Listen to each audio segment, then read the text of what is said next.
Pour tout passionné du cinéma, quand on aime un acteur, on aime lui rendre hommage. Donc pour le côté Dr. Grant, Sam Neill, j'ai eu la chance de voir beaucoup de ses films. Et j'en suis même très passionné parce que le premier film que j'ai pu voir de Sam Neill, c'était à peine à mes 7-8 ans.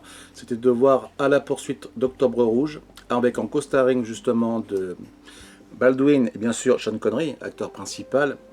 Sam Neill déjà commençait déjà un peu à me marquer parce que je trouvais que physiquement il avait une sacrée belle présence et aisance en termes de comédien. Il était à la fois discret mais j'aimais beaucoup sa carrure et le faciès que représentait ce personnage. Et bien sûr quand Jurassic est sorti, alors là le fameux Dr. Grant c'était ce que j'appelais un peu l'Indiana Jones d'une autre, le plus réel on va dire, pour l'époque quand j'étais gamin. C'est un personnage qui nous a tous marqués. Et c'est ce qui a fait que ce film, bien sûr, qui a rapporté plus de 1 milliard de dollars à l'époque, a été une véritable franchise qui n'a fait que jusqu'à encore à l'heure d'aujourd'hui, le fameux Jurassic World que vous connaissez aujourd'hui. Mais moi, ce qui va m'intéresser pour la rubrique cinéma, c'est bien sûr de favoriser l'acteur et l'humain de tout ce qu'il a pu nous apporter en 30 ans de carrière, parce qu'il a fait énormément de choses. Ce qui me déçoit malheureusement pour lui, il n'a jamais eu une distinction réelle oscarisée. Nomination, il a eu des prix par rapport à la Nouvelle-Zélande, par rapport au niveau chevalier d'honneur, par rapport à tout ce qu'il a pu accomplir durant sa vie. Mais en tant que passionné du cinéma, moi ce que j'ai envie de voir avec vous, c'est de vraiment dire réellement ce qu'il méritait d'avoir en termes d'Oscar. Alors déjà, petite chose très importante, moi qui suis passionné justement au niveau des doubleurs, pour les VFI, alors il a eu quelques différents doubleurs. Vous connaissez majoritairement sa voix de Jurassic Park qui a été fait par Hervé Bellon, qui a été majoritairement une grande partie de ses œuvres cinématographiques. Sauf que vous avez aussi Michel Panicci qui a fait pour les séries. Donc forcément, les voix sont bien sûr différentes, mais quand vous êtes puriste et que vous connaissez justement les voix françaises, c'est aussi important aussi de les citer parce que ce qui donne aussi du charisme par rapport aux personnages que nous voyons à travers nos films et nos séries. Donc, moi, ce que j'aimerais commencer déjà, c'est de savoir que son prénom est Nigel Nell. Donc il l'a changé en Sam parce qu'il avait créé un personnage, il se faisait harceler à l'école et il avait un problème de bégaiement. Déjà c'est assez particulier pour quelqu'un qui est acteur et il ne voulait pas l'être. C'était vraiment du pur hasard. Donc déjà, il a jamais pris de cours, c'est ce que j'avais appris justement il y a quelques temps de ça. Il a fait des études de lettres et son ambition était au départ simplement de réaliser. Mais il a fait du tournage pour le New Zealand National Film où il a écrit et réalisé des documentaires très sympathiques sur ce plan personnel. Et en fait, il y a eu un coup de chance, un coup de poker en 77. En fait, il aidait sur un casting et on lui propose le premier rôle pour le film 77 Sleeping Dog. Ce premier film néo-zélandais qui est donc sorti aux États-Unis, un succès qui l'a fait connaître comme pas possible, qui lui a aussi fait ouvrir les portes au niveau de l'Europe. Et c'est là où ça devient très intéressant. C'est que quand ce film est sorti, donc comme j'ai évoqué justement, Jurassic Park sorti en 93 avait fait 1 milliard. 1 milliard déjà énorme sur ce plan des années 90. 1 milliard c'était par rapport, on vous dit Avatar 2, on vous dit Avengers, tout ça, Maverick, tout ce genre de trucs. Effectivement, c'était vraiment le succès total.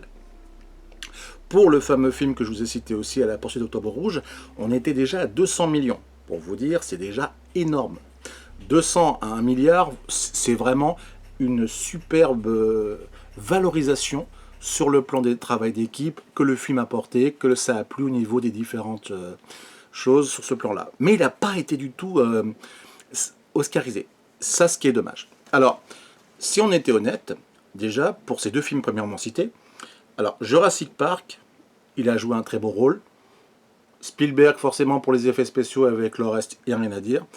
Mais ça ne méritait pas un Oscar.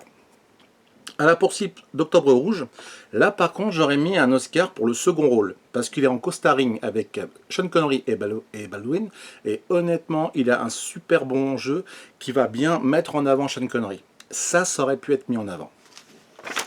Ensuite nous avons La leçon de piano de 93, pareil, 140 millions, Palme d'or à Cannes, mais pas de prix pour Sam Neill. Dommage. Ensuite, on a L'Antre de folie, Event Horizon. Et là, ce qui est marrant, on a deux films d'horreur. Et très sincèrement, ce qui est très assez étonnant, À l'époque, ils ont été dézingués par la critique, pas aimés par le public, mais tardivement, ça a été devenu un succès de ce qu'on appelle le Scream Clean. Le Scream Clean, qui est donc l'horreur du hurlement, et honnêtement, à l'heure d'aujourd'hui, ces films sont cultissimes.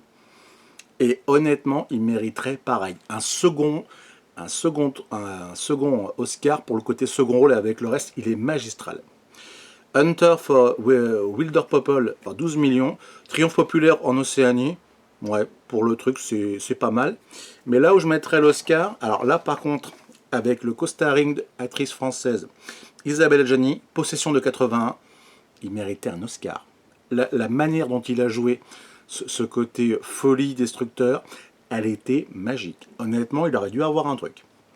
Ensuite, un film, alors très peu connu par le public, qui n'est jamais vraiment ressorti d'ailleurs, Calme Blanc, en co-starring avec Nicole Kidman. Pareil, moi je mettrais aussi un petit Oscar dessus, parce que ce film-là, honnêtement, avait tout pour pouvoir faire sur le côté filmographie qui marque justement l'acteur. La malédiction finale d'Omen Final Conflict, honnêtement, c'est un premier grand rôle qu'il a fait pour la Fox à l'époque. Ça méritait aussi une bonne nomination quand même pour l'Oscar. Après, je vous mettrai L'homme qui murmurait l'oreille des chevaux. Alors forcément, on a quand même du Robert Redford. Première apparition de Scarlett Johansson. On va pas se mentir. Là, il serait plus pour du second rôle, mais je mettrai nomination. Ça, je le confirme aussi. Le fameux Jurassic World, le monde d'après 2022. Alors, le fameux grand retour, c'est un peu du caméo, ce qui est dommage, malheureusement. Ça mérite pas plus que ça. Ensuite, vous avez dans les films que j'ai appréciés avec justement Sam Neill, pour moi, le co-starring avec l'homme bicentenaire, honnêtement, c'était une tuerie. Pareil, Oscar du second acteur, pour moi, il le méritait amplement. Si je devais encore voir d'autres films dans ce domaine-là, je pense que j'aurais fait le tour. Là où, pour moi, il a encore marqué encore sa carrière sur le plan filmographie, mis à part le cinéma, ça serait la série. Alors, tout le monde connaît récemment le fameux Peaky Blinders, où il a joué l'inspecteur en chef Chester.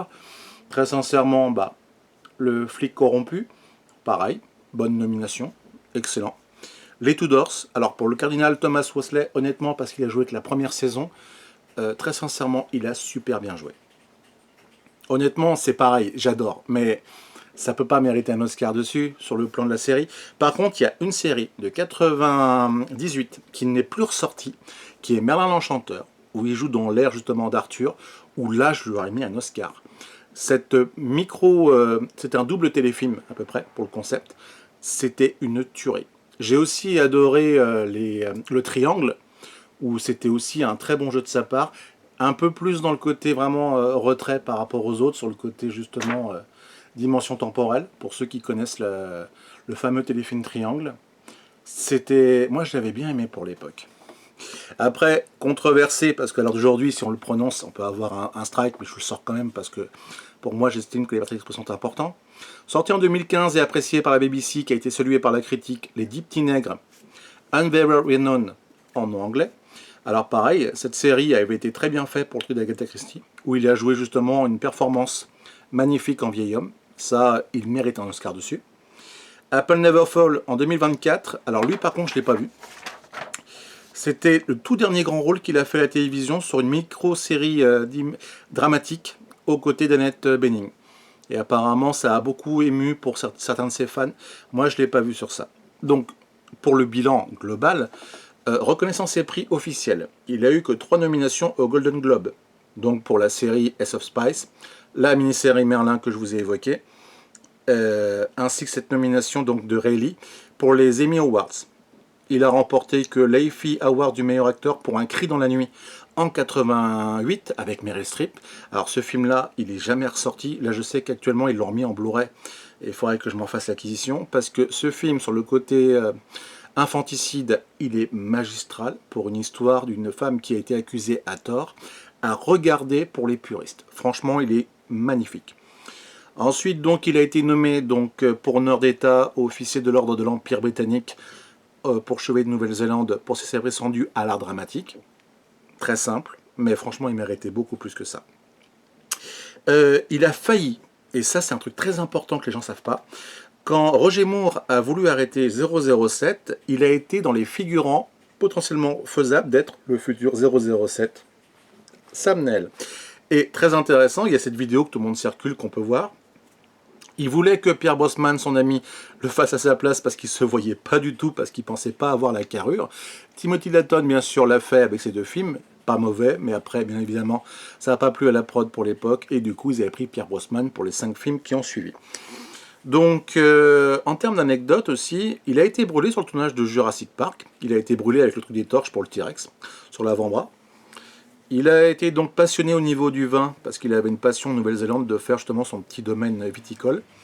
Donc très sincèrement, c'est quand même assez intéressant sur ce genre de cas. Hop là. Et pour être tout à fait honnête, moi en tant que passionné, il doit avoir à peu près 30-35 films à peu près, donc certains n'ont pas été mis en VF. J'en ai qu'à peu près une 12-14 à peu près dans ma collection. Et très sincèrement, c'est encore une partie de notre enfance qui s'en va, parce que ça nous a quand même représenté pour les années 90, pour le côté dinosaure qui nous a tant marqué et qui a été ce succès que 30 ans après, les dinosaures sont toujours dans le sujet au niveau de la filmographie actuelle, et qu'on ne fait jamais assez d'hommage pour dire à un acteur qui nous a fait rêver, merci, et surtout, respecter toujours de conserver en mémoire les films qui ont pu être faits et ces séries, pour continuer à transmettre justement cet héritage du Dr. Grant.